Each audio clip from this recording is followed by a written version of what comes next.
કેમ છો બાળકો? બાળકો આજે ધોરણ 1 વિષય ગણિત એકમ 8 માપન એકમનો આપણે અભ્યાસ કરી રહ્યા છીએ. અગાઉ આપણે જાડું, પાતળું, લાંબુ, ટૂંકું કાર્ડ મુજબ જોયા હતા. આજે એકમ નંબર 8નું 12 નંબરનું કાર્ડ આપણે જોઈએ. બાળકો શું કરી રહ્યા છે તે પણ જોઈએ અને તમારે શું કરવાનું છે તેની પણ આજે સમજ મેળવવાની છે. અહીં પહેલું જ ચિત્ર આપ્યું છે. બાળમિત્રો, અલગ અલગ વસ્તુ વડે એનું માપન થઈ રહ્યું છે. અહીં એક જો છોકરો છે તે પોતાનું માપન કરી રહ્યો છે. આ જે બાળક છે તે વેતની મદદથી, મેં તમને અગાઉના વિડીયોમાં શીખવાડ્યું છે, તમારો અંગૂઠો અને ટચલી આંગળી આ રીતે તમે વેત કરો તો આ બાળક બારીનું માપ કરી રહ્યો છે. પોતાની વેતની મદદથી 1, 2 તે રીતે બારીનું માપ કરે છે. બીજા ચિત્રની અંદર એક બાળક પોતાના હાથનું માપ, પોતાના ખંભાથી શરૂ કરીને આંગળી સુધીનું માપ એટલે કે હાથનું માપ એ વેતથી કરી રહ્યો છે. આ રીતે કરતો જશે, ત્યાર પછી અંગૂઠો ત્યાં મૂકશે અને ટચલી આંગળી આગળ જવા દેશે.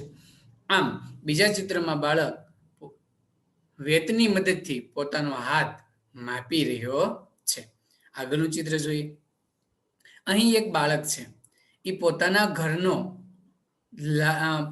એક દિવાલથી બીજી દિવાલ સુધીનું અંતર કેટલું છે તે ડગલા વડે માપી રહ્યો છે. આ બાળક છે એ ડગલા ફરતો જાય છે અને તેમનો રૂમ કેટલો પહોળો છે, કેટલો લાંબો છે તે ડગલાની મદદથી માપન કરે છે. હવે આગળનું ચિત્ર જોઈએ બાળમિત્રો. અહીં એક છોકરી આપી છે, તેના ખૂબ મોટા વાળ છે અને તેના વાળ કેટલા લાંબા છે તેનું તે માપન પોતાની વેત વડે પોતાના વાળ કેટલા લાંબા છે તે રીતે માપન કરી રહી છે.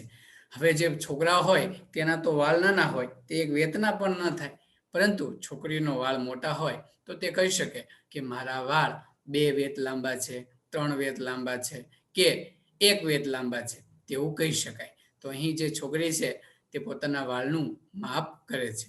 અહીં એક છોકરી છે એ લાકડીનું માપન કરી રહી છે. લાકડી કેટલા આંગળની છે તે આંગળા મૂકી અને લાકડીનું માપન કરી રહી છે.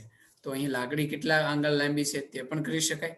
અને ત્યાર પછી લાકડીથી અહીંયા બ્લેકબોર્ડ આપ્યું છે પાછળ, જે શાળાની અંદર તમે જોયું હશે. તો તે પણ આંગળી, વેત, લાકડી વડે આપણે માપી શકીએ છીએ.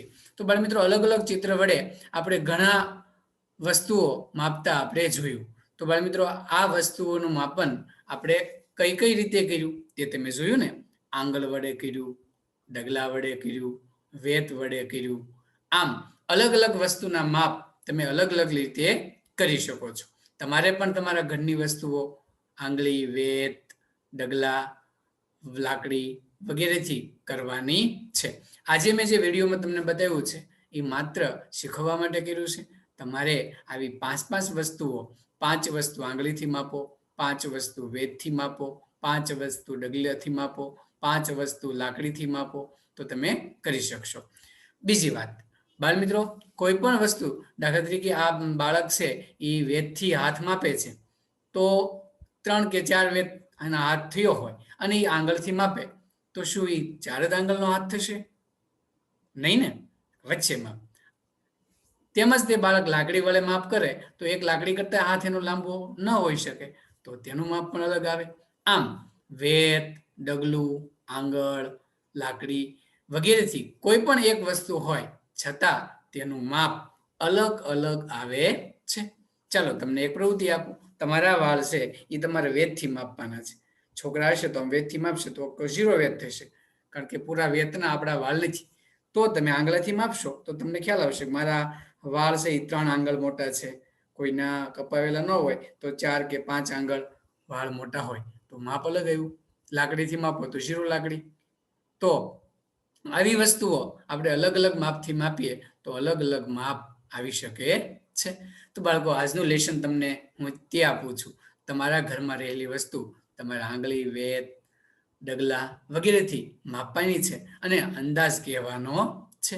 તે અંદાજ આધારિત એક કસોટી પણ આપણે લઈશું, જે અહીં જમણી બાજુ ઉલટો ત્રિકોણ છે ત્યાં ક્લિક કરશો તો તમને એક 20 માર્કની કસોટી આપવા મળશે. તો તો બધા બાળકો તે કસોટી આપજો અને આ વિડીયોની મદદથી તમે અલગ અલગ વસ્તુ અલગ અલગ માપન વેત આંગળ અને લાકડી વડે માપી અને માપન કરતા શીખજો. આવજો બાળ મિત્રો. હવે નવા એકમ સાથે નવા વિડીયો સાથે આપણે ફરી મળશું.